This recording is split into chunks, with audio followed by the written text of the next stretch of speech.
This will be a brief introduction to the equipment that you will have available to you during labs in chemistry this year. The 100 milliliter graduated cylinder, you'll notice that the increments go up by 1 milliliter increments. You cannot measure anything less than 5 milliliters inside of this device because the lines don't go further down below. You'll also notice that there's a plastic clip that's at the top up here. This clip is designed to protect it from falling and breaking when it falls. It is not designed to use to measure. So you'll notice that it stopped it from basically breaking the top of the graduated cylinder. Don't move this up and down to help you measure. That's not what it's there for. It's there to help you protect it from falling. We do have a 10 milliliter graduated cylinder. The smallest amount that it can measure is approximately 1 milliliter. The increments go up by 0.1 milliliters. You'll notice again the maximum ends up being 10. This one does not have a plastic guard on the top of it, so as with all glassware, you should be careful. Plastic funnel. There will be future instructions on how to fold a piece of filter paper for it. There are 2 beakers. I provided each container with a 250 milliliter beaker, which is the larger one. The increments on the 250 milliliter beaker, as well as the smaller one, are not fine enough to make good measurements. This one ends up being the 150 milliliter graduated cylinder, but you might be given a 100 milliliter graduated, this is a 150 milliliter beaker, and you might have been given a 150 milliliter beaker or a 100 milliliter beaker. Either way, this will be the smaller of the 2. Here are Erlenmeyer Flasks. Erlenmeyer Flasks are designed to swirl liquids in them so you can mix them effectively without splashing them onto your hand or using another device. You'll be given 2 of these. They're 125 milliliter in size. Chances are we'll be using volumes in them that's much lower than the 125. Provided a standard ruler, you'll notice that there is an inch section as well as there's a centimeter portion. Considering that the majority of what we do is in metric, you're going to be using the centimeter portion of the ruler. The final volume measuring device that we have ends up being these measuring cups. And the measuring cups end up having graduations on them, and those graduations are in multiple increments. There are grams, there are fluid ounces, tablespoons, but most importantly, there are milliliters. You can use this for measuring approximate amounts. This should not be used if you're trying to do something more exactly than approximates, because you'll notice that the graduations do go up at a kind of a funky fashion, considering that the sides are at an angle. These are disposable, so once you do use them, while you can rinse them out and reuse them for your experiment, if they get gunky, you should pitch them. You'll be provided with a glass stirring rod. One side will be tapered, so that way you can use it for stirring. The other side has a flat edge to it, and that flat edge can be used to crush small amounts of powder if you need to try and help to get it to dissolve. You'll be provided a digital thermometer. That thermometer has 2 buttons. One of them is the on-off button, and the other one is to change from Fahrenheit into Celsius.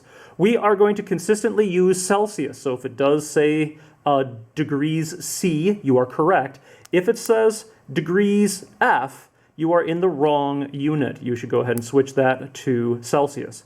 The thermometers do automatically shut off after about 5 minutes, so you will have to turn it back on if that happens. It does not mean your thermometer is broken. So for now, I'm going to turn it off. Oh, and by the way, there's also a protective sleeve to go over the top of it.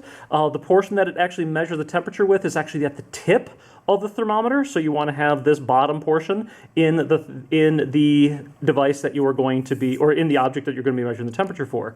As far as the sleeve, do not put the sleeve into the chemicals themselves. Make sure you take the thermometer out when you go to use it. These are a set of Crucible Tongs. The Crucible Tongs are designed to hold the crucible. This is a crucible and the crucible lid. This is a metal crucible. Sometimes we'll have ceramic ones, but this metal crucible has a lid to it, and if you need to move it, you're going to use this as if it were a forklift. So you'll notice that I'm going to come underneath it and not trying to squeeze it from the side, but just lifting it as if it were a forklift. Okay, so that's how you're going to actually move objects with the Crucible Tongs. Both of those will, of course, be in your kit. This is a scoopula, or if you just want to call it a scoop, that's fine. It has two sides, one that's a little bit of a wider edge and one that's a finer tip. Most often people use the finer tip portion to scoop materials. Remember, please do not scoop materials back into the original containers. If you take too much, you should dispose of it properly and not put it back where you got it from. Stopwatch. Standard stopwatch. There's a start, stop, reset. There is a lap. Chances are we're not going to use the lap function, but you'll have a stopwatch available to you. And last but not least is the scale. The scale that we're going to be using, I want you to make sure that you have the protective cover over the top of it at all times. We want to keep that metal plate protected on the underside of it.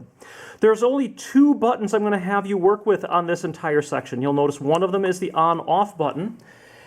And that on-off button, right next to it is M, and that M is going to change the unit. So right now you'll notice it says grams.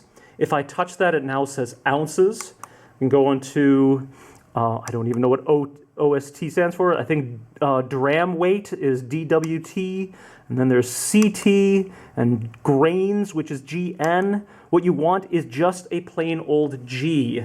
As far as that G is concerned, that does mean grams, so you'll notice that when it's on there, you'll notice it does say that little G in the corner. If it doesn't say the G, you'll need to hit that M button until it does. The on-off button is the one you should use most often. That's the one that's going to turn on, use it. When you're done using it, turn it off. When you do turn it on, make sure that the plate is on top of it before you start, because otherwise, if it's not, the plate actually does weigh something. As a matter of fact, you'll notice it right now. It says negative 32.41 grams, because this thing weighs 32.41 grams. So to show you that it does, turn this back on. When I put this on top, 32.39, which is very close to the 32.41 we're just talking about. So when you go to store this, please put the protector over the top of it like this so it protects the entire side of the balance, and then place this, of course, carefully into your tray. Around the room as well, you will find that there are going to be beakers of disposable pipettes. Yes, they are disposable. After you use them, you should throw them away. Do not reuse the disposable pipettes. If there's a chemical that's in one of them that reacts with the next one you're working with, you might be in for a surprise that you don't want.